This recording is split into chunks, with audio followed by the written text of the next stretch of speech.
Hi, I'm Malini. Now, with a title like How to Win at Life, I feel I have to start this story with a disclaimer. Here it is. I have the most non-competitive psyche you can imagine. I hate the idea that to win a game, the other side has to lose. And I totally don't get the personal investment people have in their football teams. I live in Australia, a proudly sport-obsessed nation. Social interactions are therefore sometimes a bit awkward because conversations with me generally end abruptly when I respond to a comment about someone's team winning or losing with, "I don't actually care." And yes, I understand that I might have alienated you with my callous disregard for competitive sport. If you choose to keep watching anyway, I will consider it a win. No pun intended. I gather that you've worked out that when I titled this How to Win at Life, it was somewhat tongue-in-cheek. My daughter Mary has an adorable saying when she thinks I've done something particularly noteworthy. "Mum," she exclaims, "you'll win at life." The first time she said this, it was after she read a blog post of mine that she really liked. It was a post I wrote a little while ago that was called Because I'm Alive and I Can. And that was one of those posts. Lots of people really liked it. In fact, after it was published, I received invitations to be interviewed, invitations to teach in Germany, in the UK, in the US, and even more amazingly, other cities in Australia, which are almost harder to reach than some of the above-mentioned countries because I live in Perth, and it's the most isolated city in the world. I really liked that post too. With a title like Because I'm Alive and I Can, it was incredibly life-affirming, and I meant every word. I wanted to feel like I did when I wrote that post every minute of every day for the rest of my life. Unfortunately, I sucked at life right after I wrote that post. Have you ever had one of those kinds of days when you just feel like a complete loser? Your brain tells you you're not.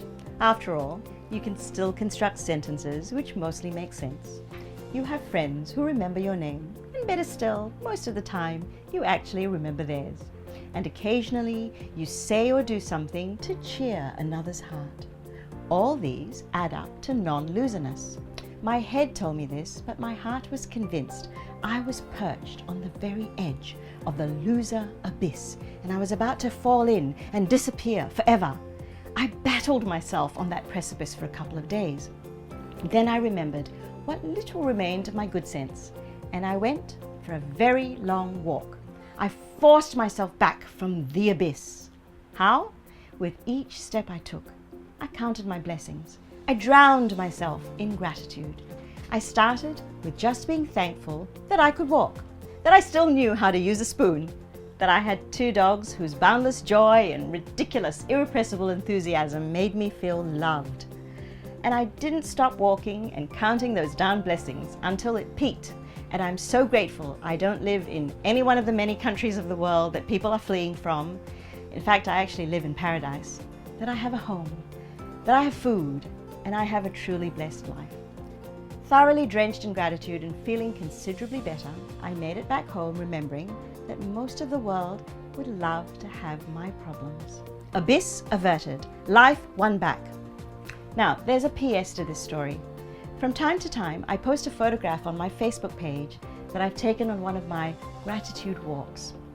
It's often accompanied by a beautiful thought selected randomly from my virtues cards.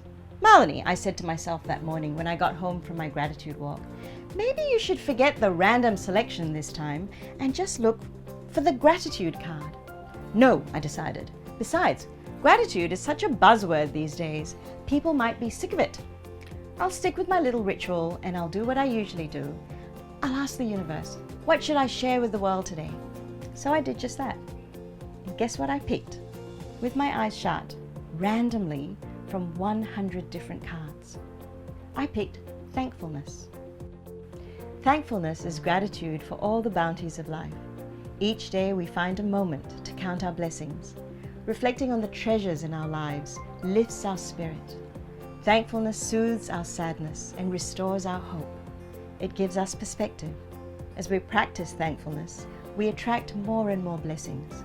Thankfulness is the path to contentment. I'm Malini, and that was my story. Hi folks, I'm Maliniparker. If you liked my story, there are 2 things you can do right now to hear more.